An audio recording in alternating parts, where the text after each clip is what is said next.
what a weekend show we have in store for you. I don't think even I expected the Epstein story to send the White House into the type of chaos that we're seeing. Resignations being threatened, more just feet being placed in mouths with the footage from the jail, and other big revelations. George Santos is jumping into it. What?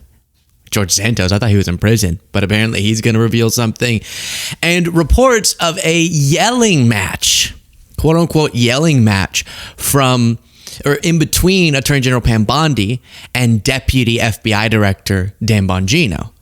Bongino is the one who had this big confrontation with Bondi over how they've handled the Epstein files or Epstein information, and left DC, didn't go into work, and now is threatening to resign if Bondi doesn't correct course.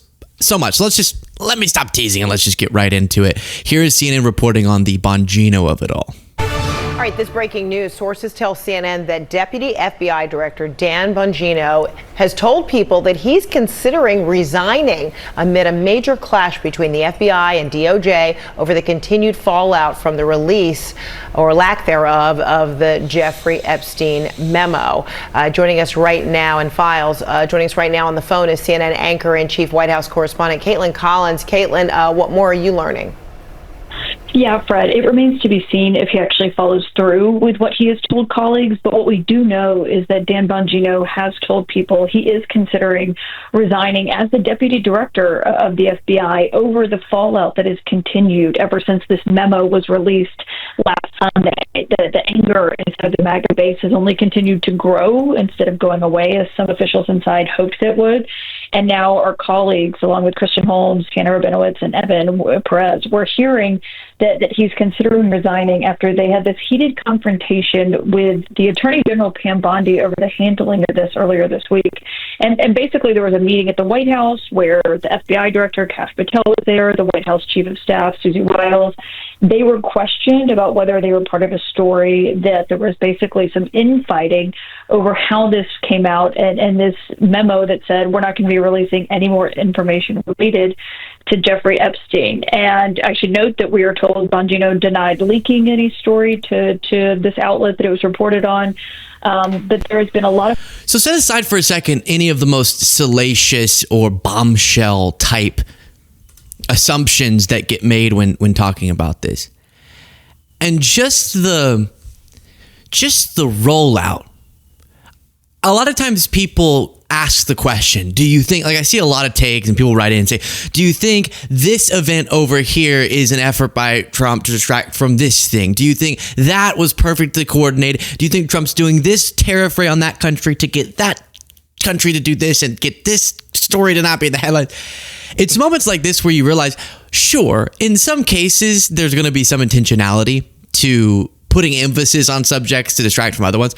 But let's be very clear, there is a lot of incompetence involved in the inexplicable nature of many of the Trump administration's actions, because here you would imagine with how much just from their perspective, they had been hyping up this story like they were going to release something huge. So for them to try on a Sunday night to go, oh my, no, I know we said, but just from the standpoint, never mind.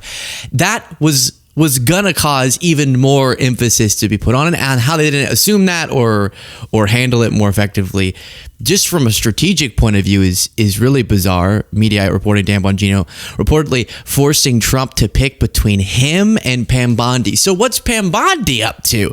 Can no one just tell us? It's getting so upsetting. I saw we'll get to a clip later of Alan Dershowitz, I think it was, going, I know the people they're covering for. I know what it is that they're covering up. I know the people in the White House who are making the decisions to cover.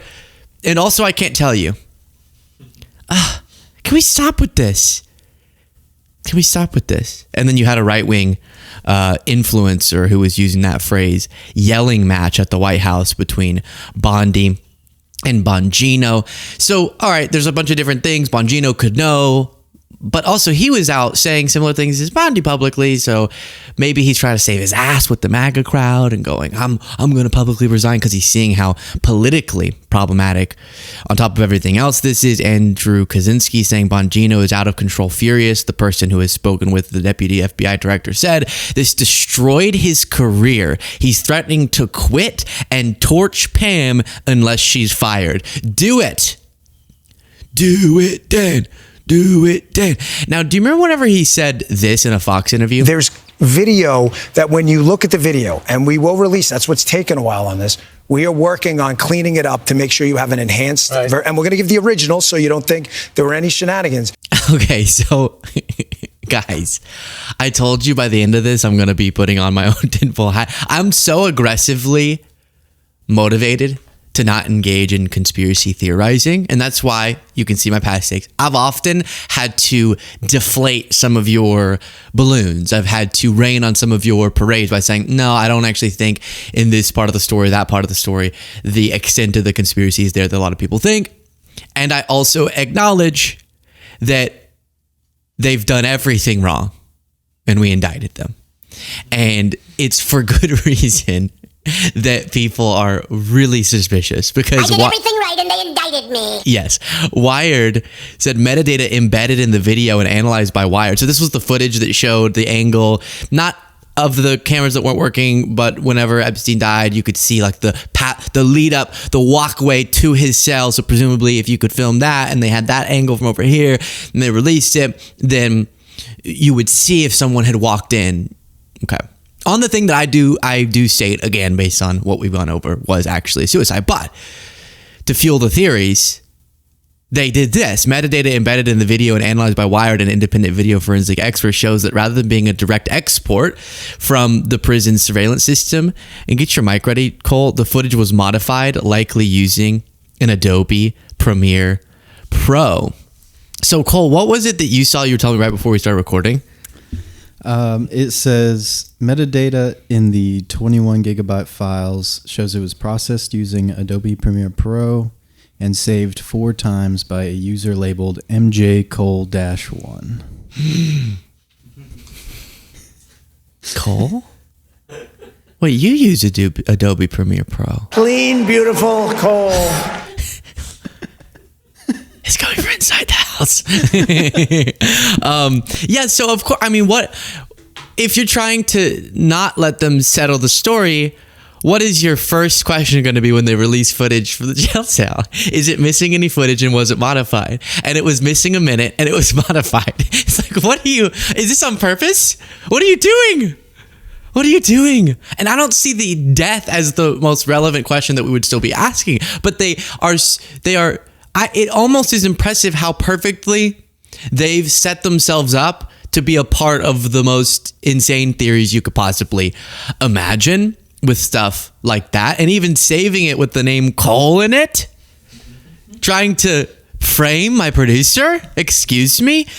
Now, Bongino already seemed kind of in a tumultuous place even before this whole saga. I saw people sharing this clip. Before we get into specifics, what did you think the job was going to be like? What is it like? You know, the biggest lifestyle change for me has been family-wise. I mean, we already went through this with my time in the Secret Service. But, you know, when the president called and asked if I would take the job, you know, you can't tell your audience for years, go out and do stuff, talk is cheap. And then when the opportunity comes to do stuff, I didn't mean me, you know, I meant you.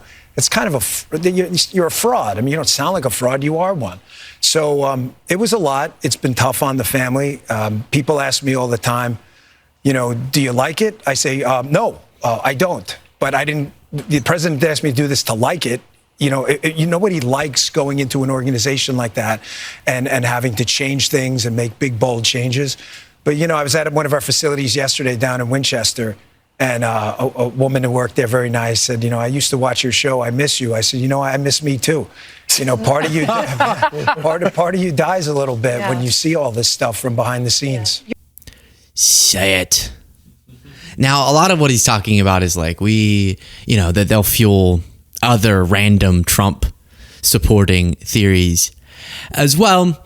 And some of that's the deep state conspiracy, so whatever. But whatever the conflict is, just lay it all out. Lay it out for us. If there's any actual things we should know, tell us, Dan. Be a brave truth teller. I actually, when I clicked that video, I thought it was the one where he goes, my wife and I we're not separated, but we're separated. We're not married. And it's just tough because, I haven't seen her and I'm sleeping on a cot and I have pizza, gross, greasy, nasty pizza. I think, is it worth it? And the hosts are like, we're really grateful that you're here. And from a political messaging standpoint, it's getting pretty brutal for Trump ads like this. Are you still talking about Jeffrey Epstein? Yeah, Donald, we are still talking about Jeffrey Epstein. Why? Maybe it's because Epstein said he was your closest friend. That was quite a straight. Or that you repeatedly flew on Epstein's private jet.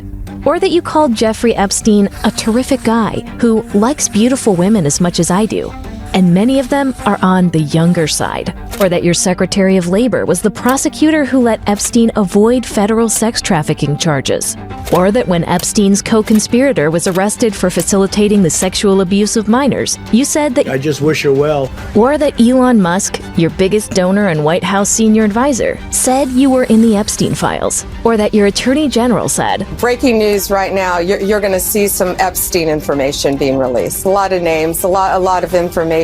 Or that your FBI director said, on day one, roll out the black book. This doesn't look right. It doesn't look like a suicide. Or that your deputy director of the FBI said, that Jeffrey Epstein story is a big deal. These assets, that's why this blackmail story makes so much sense. So, Donald, the reason everyone is still talking about Jeffrey Epstein is because Americans want answers. Eek! Eek! Fill that name in with Biden and imagine the firestorm from MAGA. But again, I do want to credit them. They have been pretty upset, which is why it's causing so much chaos at the White House. Now, again, some of this is the monster that MAGA created. They've been fueling some humongous, beyond the real conspiracy, in a sense, that was there in facts. And the assumption that there's still so much we don't know and maybe we'll never know. But they went far beyond that and had these theories of how Trump was embedding himself to expose. And it goes so far beyond what the facts indicate. And so now those chickens are coming home to roost because now the environment of those theories isn't going away, even when Trump's the one trying to get them to go away. And we have to be honest with ourselves. Some people are believing that there's like a very clear, concise bombshell there that is all about Trump. And if that has been there for years, then we would have to answer the question of why the Biden DOJ didn't release it. Maybe it's more complicated than that, of complexity of evidence and ongoing investigations, etc. Fine. But I do just want to stick that in there as well for the sake of honesty and consistency. Dan Bongino lost his mind and ran out of D.C. after explosive Epstein throwdown with Pam Bondi. And then you have reports like this. My point is, it's not going away, despite Trump saying that. Trump held talks on pardon for Ghislaine Maxwell, according to Michael Wolff, the Daily Beast podcast. Let's listen. So is the assumption that the reason the DOJ is not releasing any more information on Jeffrey Epstein is because it's somehow trying to protect Donald Trump? Well, I think throughout the Trump years, both the first administration and now this second administration, and in between, it has always been an incredibly sensitive topic. So again, that weird juxtaposition juxtaposition of the MAGA guys going Jeffrey Epstein, and Trump, basically kind of cowering. And there was a moment which I reported on at the end of the last administration when he became very wary about the arrest of Ghislaine Maxwell and asked whether or not, what could she say, what would she say, and should he pardon her? Well, he certainly said, "Oh, she's a very nice woman. I wish her well." As she was, shortly after she was arrested for, and accused of grooming young women. Yes, but behind the scenes, and this is, as I say, I reported this was a discussion. I mean, everybody around him was kind of like, oh God, do we want to, we hope she won't say anything, but we really hope he doesn't pardon her. Yeah. We got to watch this clip again because I think some people think it's out of context or something. Trump, Ghislaine, wish her well. Let's just remind ourselves it's not out of context. It's so strange. Ghislaine Maxwell is in prison, and a lot of people want to know if she's going to turn in powerful people. And I know you've talked in the past about Prince Andrew, and you've criticized Bill Clinton's behavior. I'm wondering, do you feel that she's going to turn in powerful men? How do you see that working out? I don't know. I haven't really been following it too much. I just wish her well, frankly. I've met her numerous times over the years, especially since I lived in Palm Beach, and I guess they lived in Palm Beach. But I wish her well, whatever it is. I don't know the situation with Prince Andrew. I feel like wishing someone well is a pretty typically uncontroversial thing to say because it's like, I don't know, I wish them well in general. Except when you're talking about a small subset of people, like one of the most notorious groomers of minors ever and traffickers, someone who participated in the trafficking and grooming of children. And you say, I wish her well? What? And he can't do he's talked on the people were circulating clips of him during the 2016 campaign where he would bring up the Epstein stuff and it was a cesspool and look at Prince Andrew and look at Clinton's friendship with Epstein. And he would bring it up. And then he goes, well, I haven't really been keeping up with the whole Ghislaine thing, but I just wish her well. For all I know is she's a nice lady. Is there something else I should know about her? I just remember her being a nice lady. Is there something else? Wish her well. Now, at the Turning Point USA event, this was a big topic of discussion. This is a right-wing convention. Oh, by the way, while we continue through this, somehow we still have a lot more in this segment. I told you, it's a lot. The way to support the show, the free way, is clicking the subscribe button. Make sure you're subscribed. Get the video suggested to you. Then, my brothers and I launched an energy drink that you can get that boost you need, pep up your day. It's called Pep, without the guilt of the terrible, horrible ingredients that so many other energy drinks have. You can order it and get it delivered directly to your house. drinkpep.com, and the QR code is there. And then, of course, the join button if you want to get the members only content. Here is Turning Point USA. Reporting is Bongino. It's Bongino or Bondi. He's not. Who saying, would you guys prefer, Bongino or Bondi? Okay, 7,000 to 0. They want Dan. Of course, Dan. You know why? Because Dan understands MAGA. Dan's part of the MAGA movement. Dan's been an important piece of it and a mouthpiece for like really important ideas. And this is getting so upsetting. The leaders of the movement are kind of assisting in cultivating a narrative that we just need one sacrificial lamb. If it's Bondi, then we can let Bongino off the hook and Patel off the hook. And what we keep begging them to ask themselves is what does this say to you about Trump? However you feel about whatever the reasons are, and it's being covered up, they'll say under Trump's nose by Pam Bondi for some reason. This is Trump's administration. He was asked and he said, why are we still talking about this? It's a little silly to me that they would be articulating a massive conspiracy that is leading to this outcome. And so many people would have to be involved in it. And all it would take would be for Trump to intervene as the most powerful person in the world and get the truth out for you. Bongino could tell him, here's what I know, and Trump, and they could go do a press conference, whatever. Again, if it's as simplistic as some people think in terms of the revealing. But no, Trump himself is snapping at reporters for bringing it up. Doesn't look great. And they refuse, most of them, to contend with that. One thought I was having is I get, and I am crediting MAGA with being fed up about this. I'm not crediting them with the way they're kind of trying to leave Trump as much as they can out of the conversation. But of so many things, this is what I was thinking about. I never understand where they draw their lines. If you took the worst assumptions about this scenario, I get why this would be a line that would be crossed. But with so much of what they've stood by Trump for, it's a little bit interesting to me that this has caused more inner MAGA chaos than anything else. I mean, a reminder, Trump just lost an appeal for his $5 million E. Jean Carroll sexual abuse defamation verdict. So beyond just speculation, something much more concrete, a jury verdict on the civil, outcome, that wasn't a bother to them even at all. So it just really does fascinate me what they find relevant and what they see as a witch hunt against Trump versus now they're seeing this as maybe he's a part of the conspiracy. Bill O'Reilly said he talked to Trump about this, and Trump said it would just destroy so many innocent people's lives if he released everything they knew.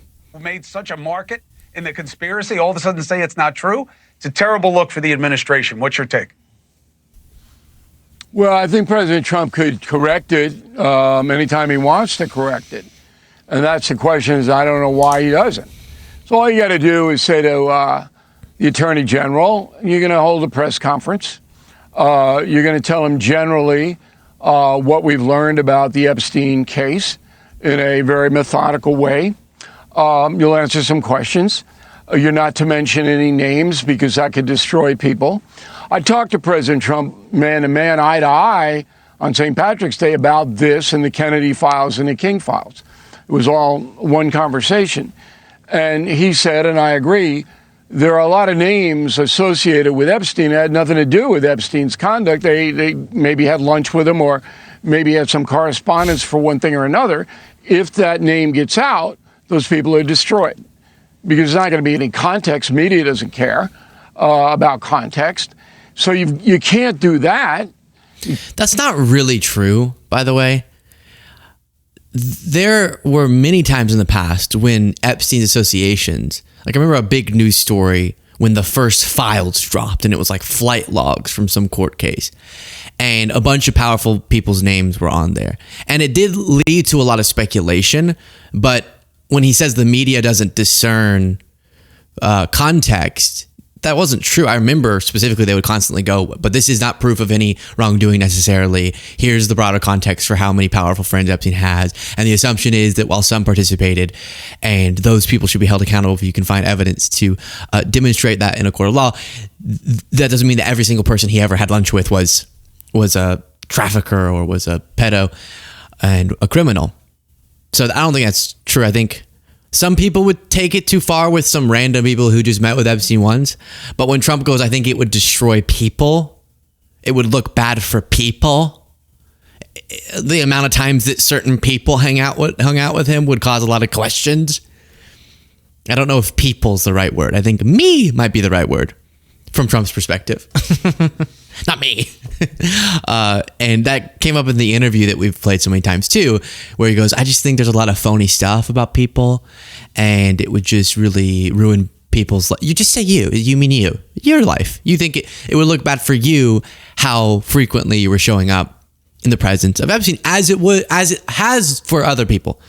And then sometimes there is a gap between speculative assumptions and concrete evidence. And people should be mindful of that gap. You can't destroy human beings by putting out the files, whatever they may be, but you certainly can have Attorney General Bondi say, this is what we know, and, we're going to protect the innocent, and he's a heinous individual. In that press conference, sitting next to Pam Bondi, should be Merrick Garland, the Attorney General and Joe Biden, who had this material for 4 years. 4 years. Yeah, that's a good one. Biden had it. Yeah, and that's why I'm trying to just make sure we're not going too wacky in our claims, because when I was hearing some journalist who's done a lot of reporting on this, she was getting upset that people way oversimplify what this is. Like, everyone imagines there's some list, and attached to it is a bunch of damning evidence that you certainly could bring to court, and that's just not being brought forward. And the complexities of the other evidence gathering, and some more circumstantial evidence, and maybe it's not as clear as people think.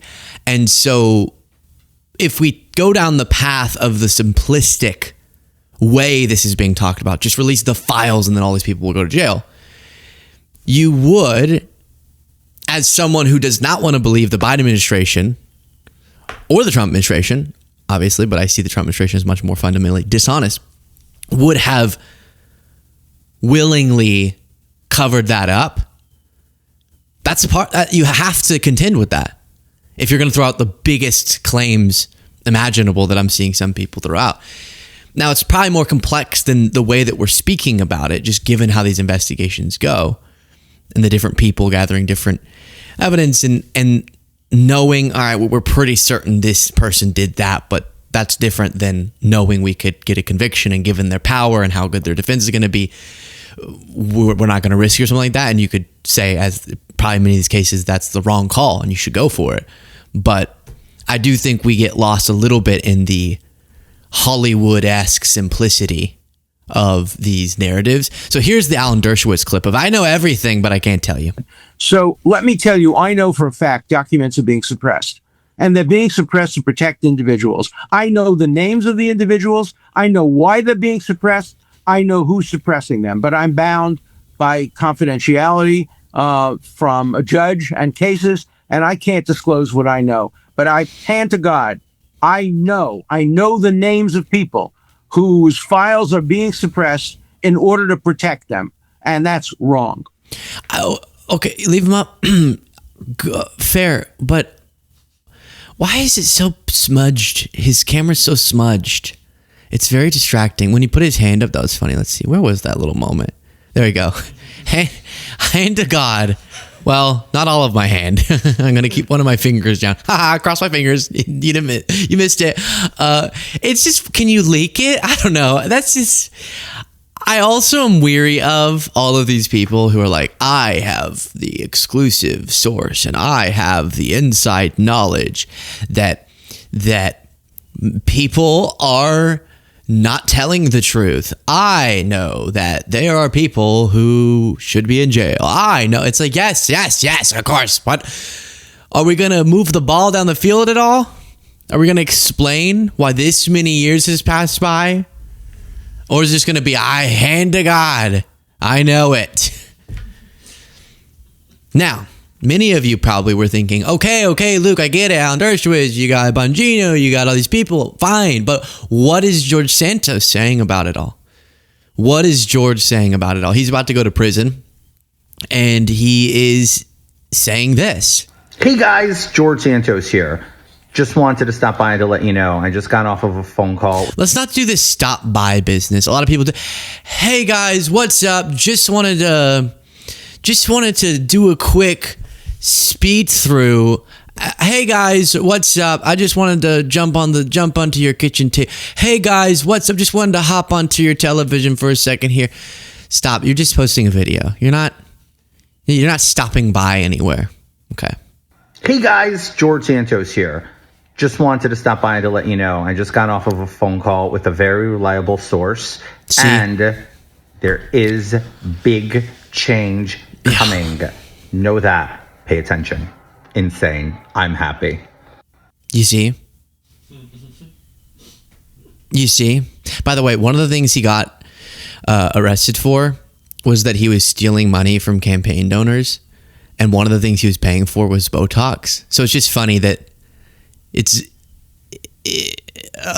he stole a lot of money, apparently. How much money did you steal? That's a lot of Botox. That's a lot of Botox. Which is great. I mean, he looks brilliant. He looks very, very good. I don't know why you would do so many fresh rounds of Botox right before you go to prison. Like, I think you're fine on maybe having a few wrinkles. I think it's going to be fine in prison. I don't think you'll be judged for a few wrinkles in prison. But yeah, he definitely had some money for that. And he's doing it too. This is why I'm trying not to do too many of the, trust me, I know that the real reason is that blank. Because everyone's so hungry for attention that everyone has their bombshell source and they won't tell you what they're selling them. I have a bombshell source, and what you're about to learn, oh my gosh. Oh my, welcome everybody back to the Luke Bees. So it's great to be with you. I have just gotten off the phone. I just want to stop by. I just want to do the quick drive-by and wanted to bring this to your inbox, which is that I just got off the phone with a highly credible, highly influential source that's saying that something seems off with the Epstein thing. And I know this exclusively, and I'm bringing it to you exclusively, which is that what you will find out maybe one day is crazy, is what they're telling me. They're telling me that one day maybe you'll find out something crazy about Epstein and the people that he knew. And if you want to get more exclusive reports like this, I can't tell you what it is that's going to be revealed, but it will happen. And when it does happen, you're going to want to be subscribed. So that should be established. Really, most important thing is make sure you're following the show, because I'm going to keep coming at you with truth bombs like this. It's just, okay. I'm kind of at the shut up or put up or shut up. Is that it? Spill the beans or shut up. What's something that rhymes with beans? Spill the beans or get off my screen. There we go. You know, I don't need all these people using this moment as an attention grab with how they have something that no one else has, and then they won't tell you what it is. George Santos then posted, I will dedicate my entire life to investigating and combing through the life of every single elected member of Congress. I spoke with a person today that said they will fund it and financially support me. I will take that opportunity and never stop until the American government is clear of frauds. I will make it my legacy and I will make it painful. Beyond notice, gang. Kissy face. So this isn't about Epstein. He's just generally saying, I guess once he gets out of prison or while he's in prison, he'll be investigating and trying to expose frauds. George Santos is going to expose the frauds. He's literally going to prison for wire fraud. Is this the right job for you? Is this the right job for you?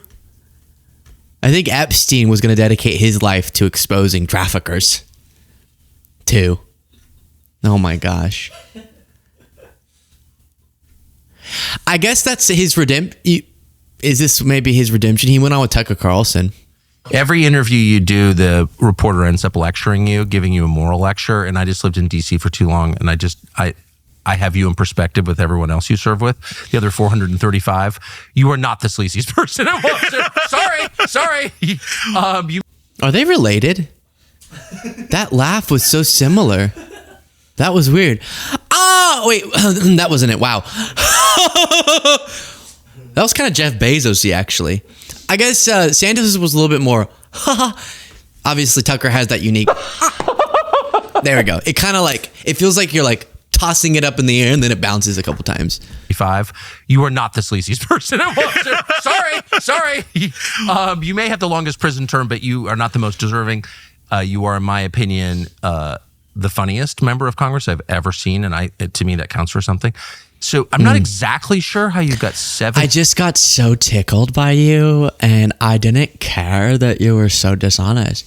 You know, whenever you were like, oh my gosh, I'm using campaign funds for OnlyFans, literally subscriptions, and Botox and fancy bags or fashion items, and I'm stealing the identity of people, and I'm lying about everything about me while I run for Congress. I just thought, LOL. Like, I really found it's one thing to be dishonest, and we have a lot of those people in politics.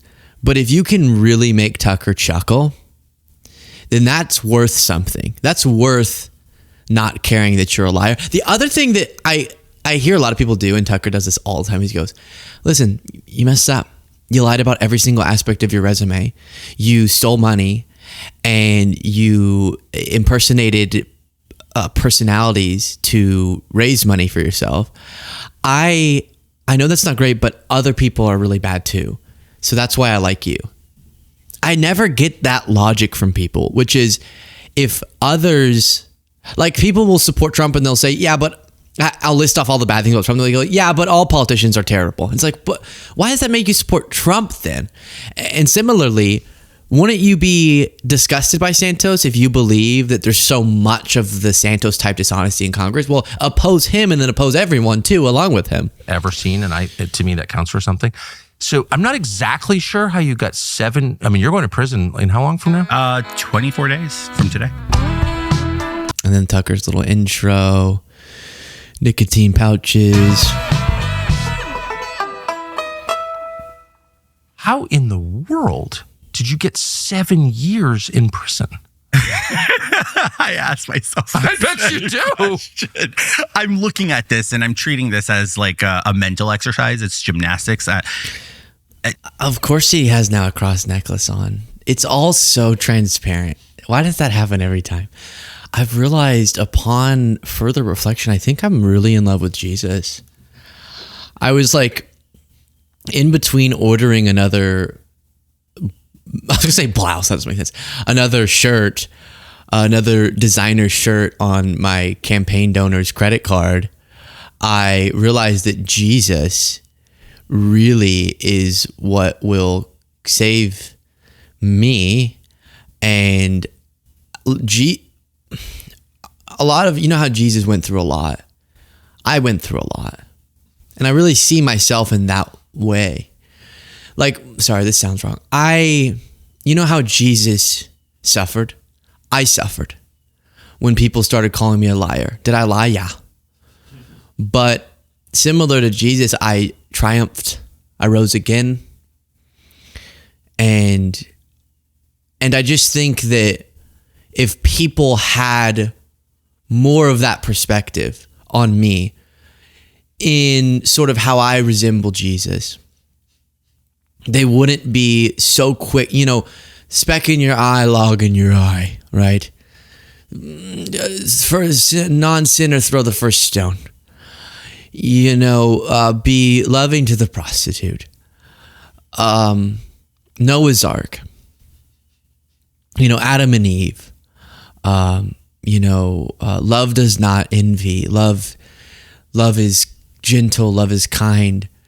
All of these things to me really point to how I'm not Jesus. I just think that if Jesus were alive today, then I would be like, I really